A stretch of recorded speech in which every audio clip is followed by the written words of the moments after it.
I like to think of anything I do with photography, whether it be for my own purposes, for art's purpose, or for a commercial idea of a portfolio or something. I love to remember Iris Murdoch, the writer, her definition of what good art is. And I'm going to read it out a little bit here, but good art, whatever its style, has qualities of hardness, firmness, realism and clarity, detachment, justice, truth. It's the work of a free, unfettered, uncorrupted imagination. And that's what Iris Murdoch said about art. She was a writer.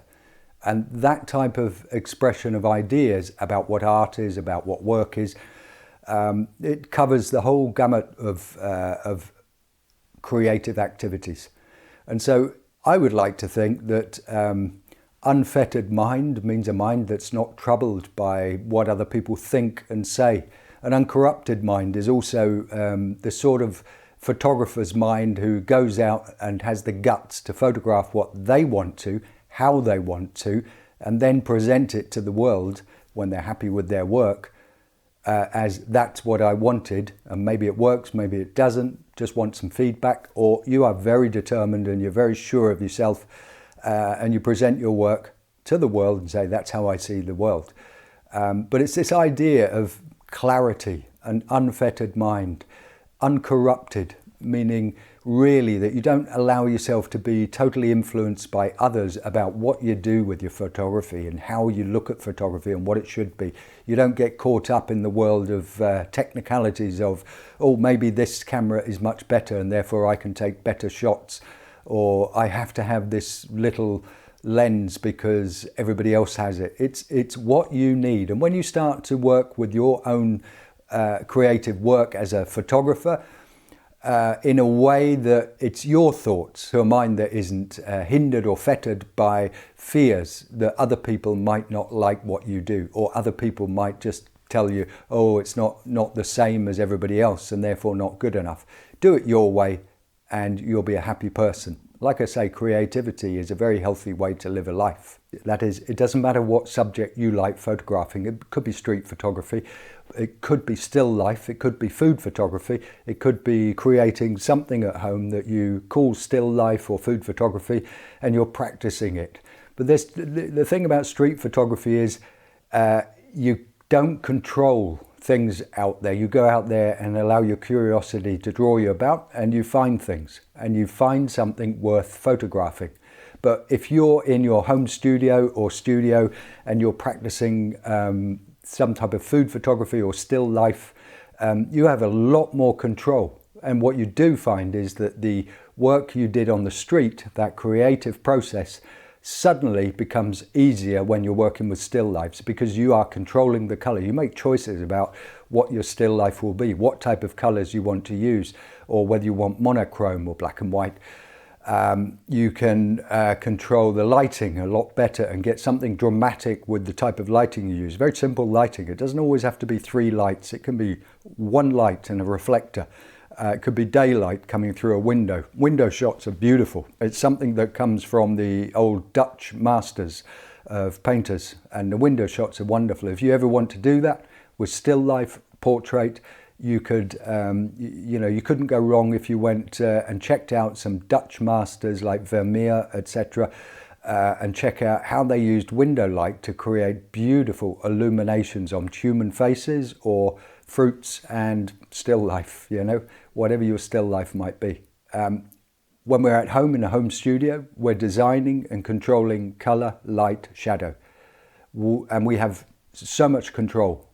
When we go on the street and we do street photography, it's a great challenge because we don't have much control. What we're doing is hoping that we're going to stumble across ideas and configurations, compositions, colors, light and shadow, and the flow of people in a way that if we're quick enough, we recognize it, we take the shot and we've got ourselves a lovely street shot. And if you spend 3-4 hours out there or longer doing street photography and you come home and you discover you've got 5 pieces which are worth looking at, that is a great success. I've been out and I've come back with 1 piece and thought that made it worth it, because that was 1 piece One photograph, I could sit there and I could look at it and sort of ponder it and think about it and ask myself questions about how did I get that? And I'd have to admit it had to be, something that was a shot amongst 20, 25 other shots that I took, and it was going to happen so long as I kept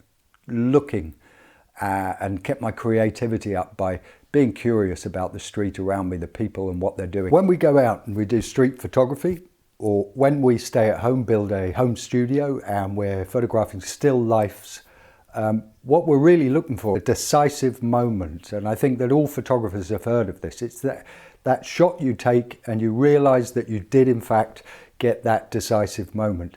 The thing about that is you can't intentionally say, I'm going to build a mindset where I have a decisive moment every shot or something like that. It doesn't work that way. What we really are looking for is a photographer mentality, so that when we're out in the street, we really are examining the things that we see. And one of the biggest mistakes that I make, and maybe you make this mistake too, and that is that you're looking on the street, you are beginning to examine, you're seeing the flow of people, you're seeing people, interesting shadows and shapes. You take a shot at that moment when you realize there's something. I take a shot. And then you look into the camera and you look at the LCD display, and what's happened then? You disengage with everything you're doing. And the work is to take photos.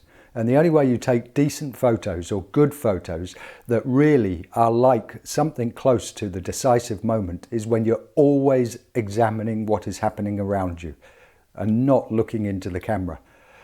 We will discover later when we get home or on the bus on the way home or something like that, we can look into the LCD display and start looking through the photos we've taken. I mean, I know for a fact that most of the photos that I take and then I can't resist it, but I look into the LCD display. When I look into it, I think, well, yeah, it looks good, but I really don't know. And it's only when I get back and I sit in front of the computer, upload my photos, and when I'm looking at what I've done in the past, an hour or two or three ago, it's only then that I see there's shots there that I didn't realize that I'd taken. And I think really what's happening is that they're the times when I'm not constantly checking, have I taken a good shot or not, but rather I am really engaged with what's happening on the street. My mind is really in that mindset, if you want to call it that, of the photographer's mind, where the world itself around me, it's really interesting for me, and my brain is really watching, moving, I'm shifting, I'm looking, I'm just moving my feet a few inches to get a lamppost out of my way or put it in position. I'm totally engaged in what's happening outside of me.